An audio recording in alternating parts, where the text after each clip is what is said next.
This is Carl at National RV Detroit. I'm going to walk you through this 2020 Flagstaff Super Lite model 29 BHS. Okay, so I'm just going to go over some of the features. We'll start right here in the on the door side rear. You have power stabilizers, like so, like so. You got one switch in the rear that runs both jacks, and then another one in the front that runs both up there. Okay, this is a quick connect for your in this case this is for the cooktop, but LP has to be plugged in. There's also a grill with this one that has to be plugged in also, but I'll just show you this quick connect right here is for this swing out cooktop here. You can see you plug this in right here. If you can see that, it's a male, plugged right into the female. Okay, we have a dorm refrigerator, power awning with LED lights. Keep in mind this up here, this vent is for your range hood. So if you're going to use the fan in your range hood, you have to open the baffle by pushing up those two latches on each side, and the baffle will flap freely when you're venting. Otherwise, when you're traveling or in storage, you keep that shut. But just remember, if you're going to vent from the range hood, you want that open. Okay, outside speakers, of course. This is your water heater. This is the anode rod / drain plug. It takes an 1 1/16" 6-point socket. Okay, and it screws in right there. Keep in mind, let me pull this tape off of here. There's a switch here, and this switch is on and off switch, obviously, and what it does is it controls the heating element that's behind this cover here, the electric heating element. So just keep in mind that it's there, on and off. Okay, now the switches to run the gas and everything are inside. I'll show you that when we get inside. Okay, so you have a grill that hangs on here, and there's another LP line that'll connect right here. So that's how you connect the gas for that one. The most common way to get water to the trailer, obviously, is the city water hookup. That's on the rear of the trailer. The fresh water fill is on the other side of the trailer. So I'll just show you these right here. This is the black tank flush. So when you dump your black tank, you leave the valve open, and then you just put the hose from the dump station right on here and turn it on. It'll spray out the inside of your black tank, clean it out really well. When you're drawing antifreeze into the system to winterize, that's done here. Okay. Also, he's got the panel in place here, but you remove this screw here. This is a number 2 square-headed screw, and behind here is the water pump, a valve, and the water filter canister. This comes with a water filter, so if you want to use the filter, you have to put it in the canister. In this case, it would be in the springtime, obviously. They last for 1 season, so you put it in the spring after you de-winterize, and then before you winterize in the fall or early winter, you'll throw it out. Okay, so you put a new one in every spring. Okay, this is TV power and signal out for a TV, and there's a bracket so you could put a TV outside and watch it. Front switch for the front stabilizers. This right here is just a hookup for a solar panel, a solar battery charger. So if you were to purchase one, it would plug in right there, and it can charge your battery for you. Okay. Now you have a power tongue jack. Right. Keep in mind that there's if you pull this plug right here, this cap off, this comes with a crank, and you can crank this manually if you need to. Okay. I'll show you that when we get to it. You got 2 30-pound LP tanks that are full, 2 deep cycle marine batteries right here, wired together as 12 volts. So it considers it one 12-volt battery that has double the storage capacity. Okay. Also keep in mind that right here, if you see that red key there, it's kind of hard to see, but that's the kill switch for the battery. If you ever want to shut it off, you disconnect it there. Okay. All right. See what else we've got here. Slide rooms. Okay. Now, just looking around here, so I see what we have. Okay. So This is a 50 amp system, so it's wired for 50 amp. The cord is 30 feet long, 50 amp, and you get reducers for it too to reduce it down.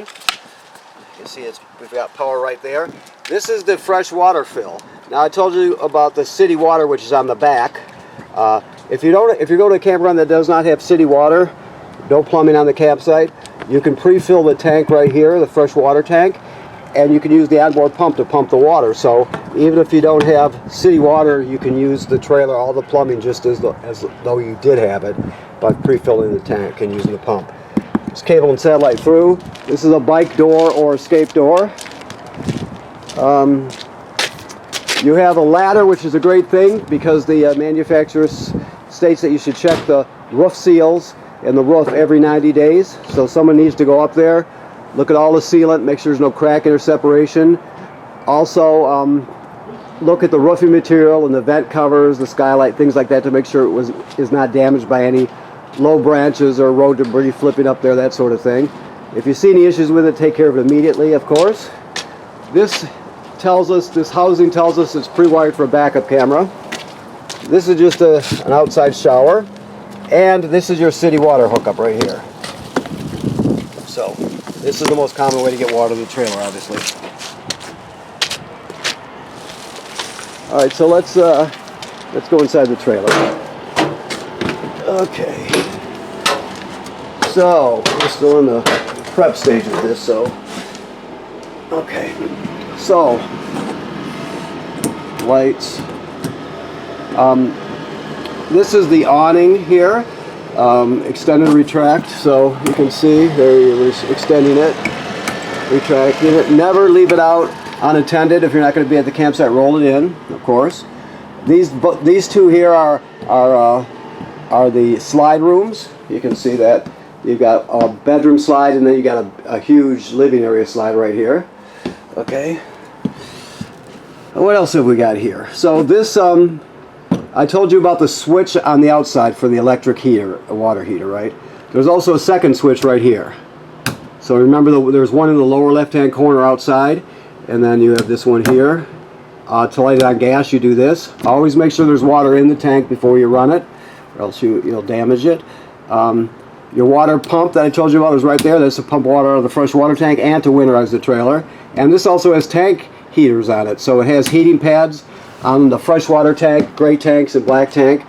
So it allows you to extend your camping season, basically.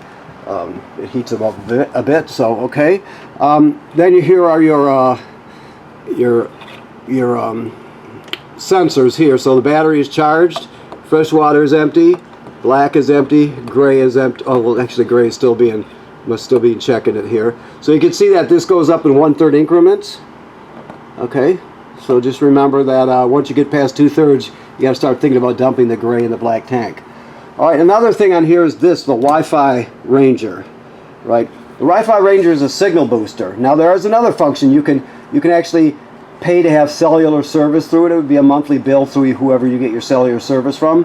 I'm not going to talk about that. I'll talk about the free function because that's what most people use. It's a really good range extender. It gives you a much better signal.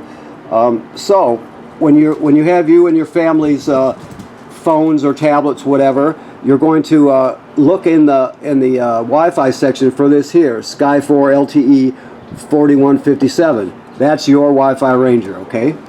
So you would put a password into all your family's devices. Put the password in so it'll hook up automatically. Then with any device, type this into the browser, this address into the browser, and it'll take it to the page for this Wi-Fi Ranger. The next one up, Change Me Now 4157, that's the temporary password. That's the middle line there. It's the temporary password. To get on there, you'll make up, obviously, some password everybody knows.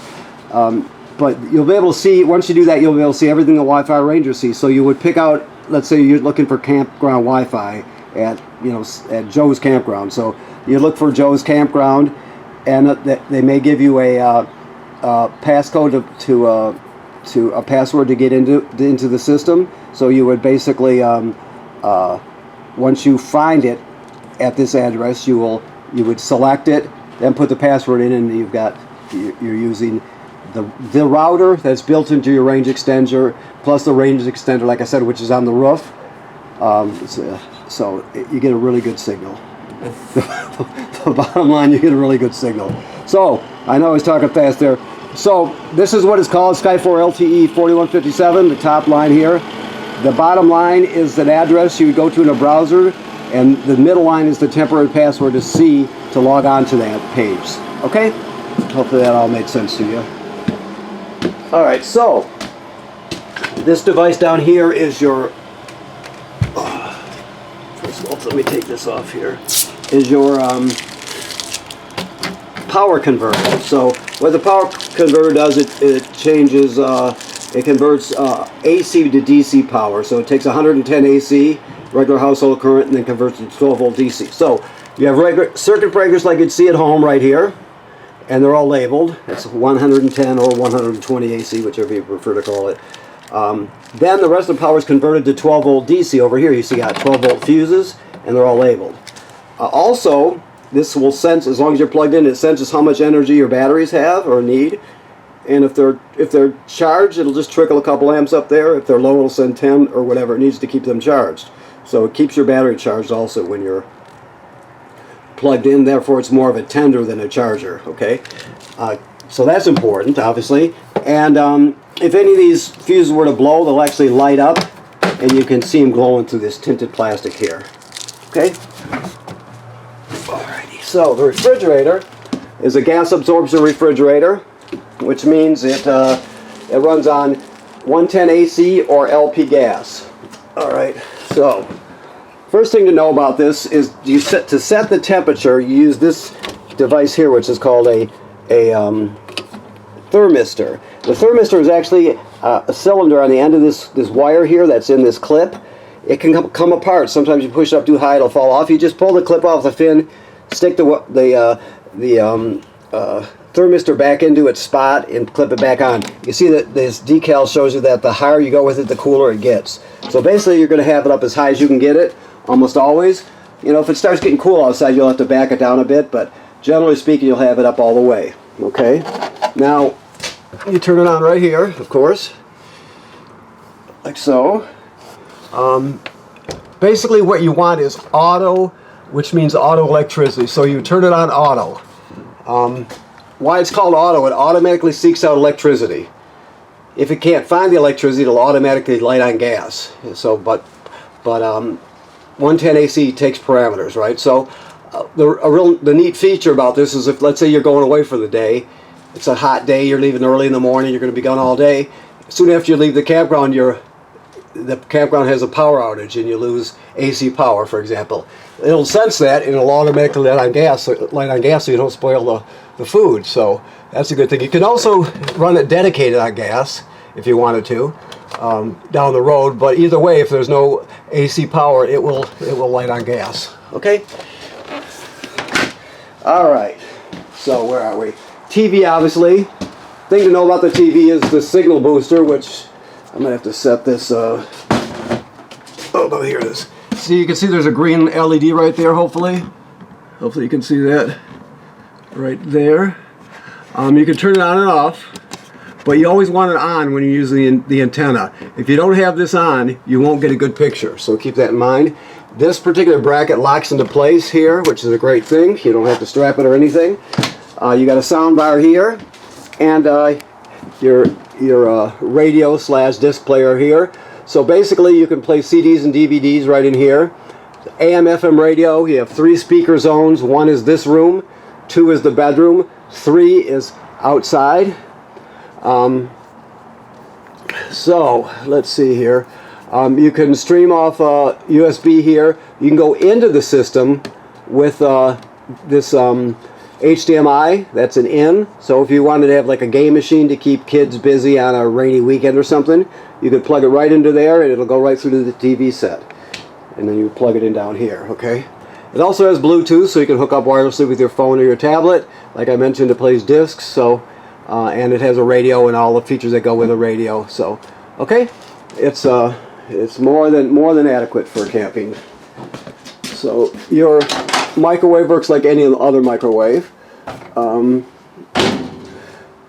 This is the range hood I told you about. Remember that I showed you the vent on the outside, how you have to open the baffle if you're going to run the fan.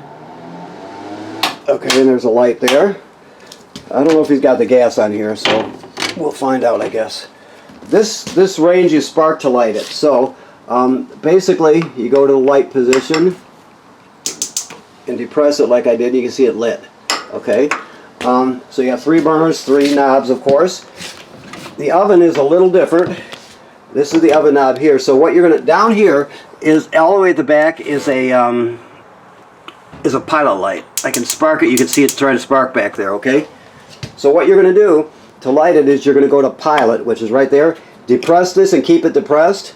Then with the other hand, you'll push the sparker until it lights down here. Once it lights, you still hold this in for another 10 seconds to heat it up. Then you go to operating temperature, of course. It runs like in cycles like an oven does. But when you shut it off, the flame goes out, obviously. But so does the pilot light. So you have to relight the pilot light each time you use the oven. Always have this down for traveling. All right, what else here? Any LED that doesn't turn on with a switch has a button in the middle. Okay. This you want to just keep in mind that you want to tie the center legs around with the strap here, right around the post for the table. You just tie them all there so they don't fly around. They're still going to be able to move, but they can't like bounce around and hit a window or something. You know, it just keeps them somewhat under control. This is a hide-a-bed, so you're going to pull the cushions right off. Then you're going to grab it here, fold it out, you fold the back down, so it's 3 panels, and it's foam, and it's not a bad hide-a-bed as hide-a-beds go. So that's a good thing. Also, your carbon monoxide LP gas detector is right here. Right? It also beeps. If it beeps very slowly, it's telling you your battery's low. But I'll put it through the paces here. Hopefully.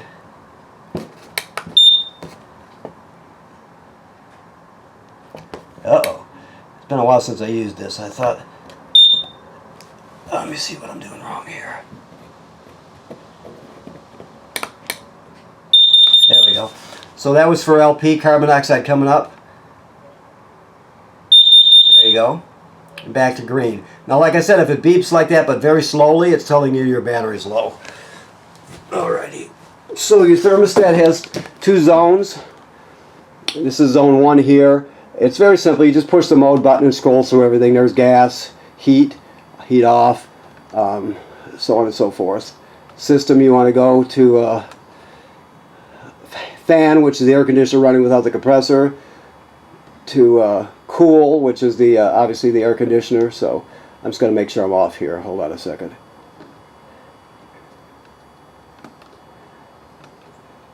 That's fan high. I just went past heat off again, so let me come back around right there. So that's heat off. Okay. Okay, so you have a vent here. It's a 4-speed vent, right? It's got a vent cover over it on the outside too. So anytime you use the shower, you obviously want to run that to pull the humidity out. The thing to know about this device here, it's a water miser. So what it does, normally it saves water. Normally when you're heating up the water, you just let it run down the drain into the gray water tank, holding tank, while it heats up. A lot of places have drought conditions now and that sort of thing. So what you do, it's a recirculator. So what you do is you would put it in this position, then turn on the hot water, and what it does, it just recirculates the water between the hot water heater and here in a loop. Just that amount of water goes around and around till it changes. This one I think turns a bluish color.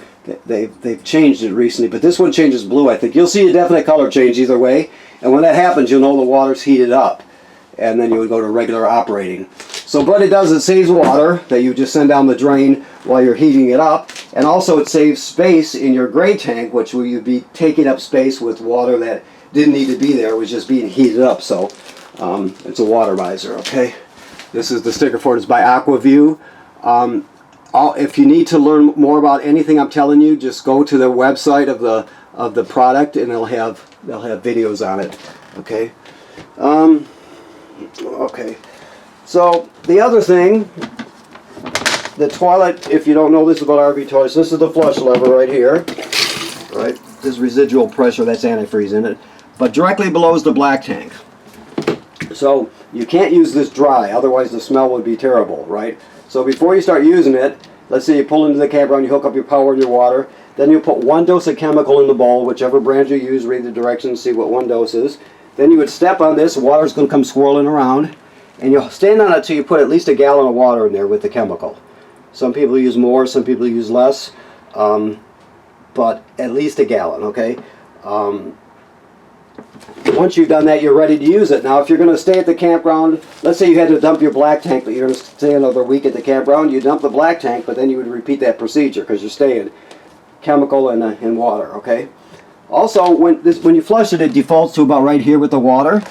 And if you just touch the pedal a little bit, there's some play in it before the trap opens.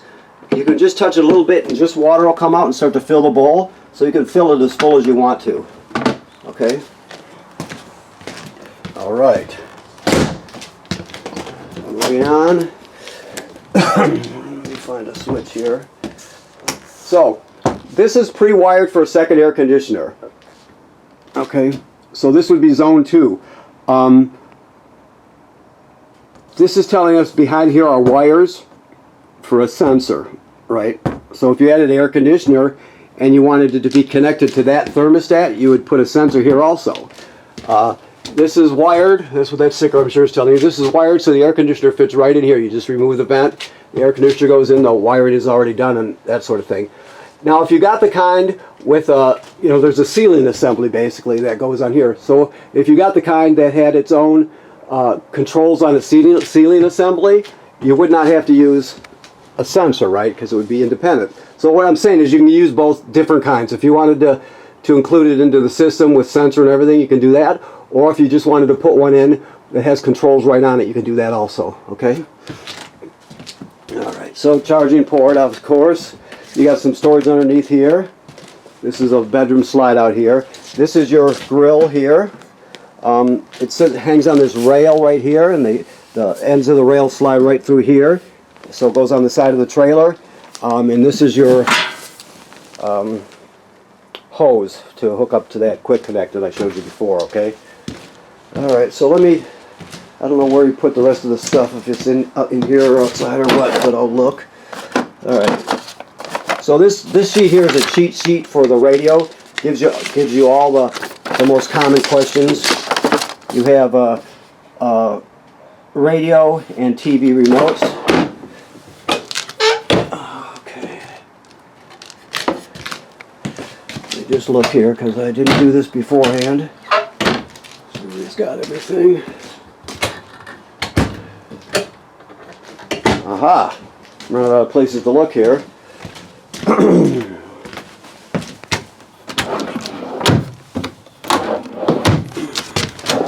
Okay, here we go.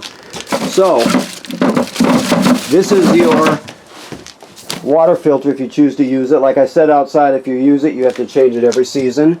That's that. There's also a wrench for it in here somewhere. I'll have to look for it. I don't see it offhand. But there's also a spatula in here and some other toilet paper, roll holder, things like that if you choose to use it. Okay. Now I'll have to make sure I put a wrench in here for you because I don't see it at this moment. Okay. So, let me think what else there is here that I've left out, if anything. I started to mention that this leaf comes out.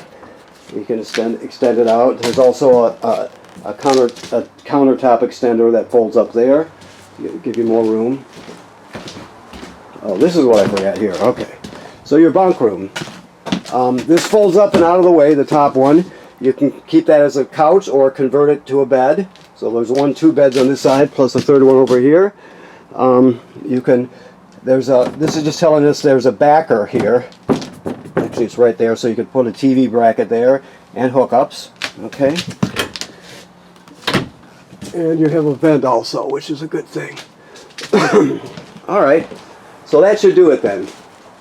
So first I want to thank you for purchasing your trailer here at National RV Detroit. Second of all, I want to remind you to inspect your roof every 90 days. If you see any issues with it, take care of them immediately. That's when it comes to trailer maintenance, that's the most important thing an owner can do.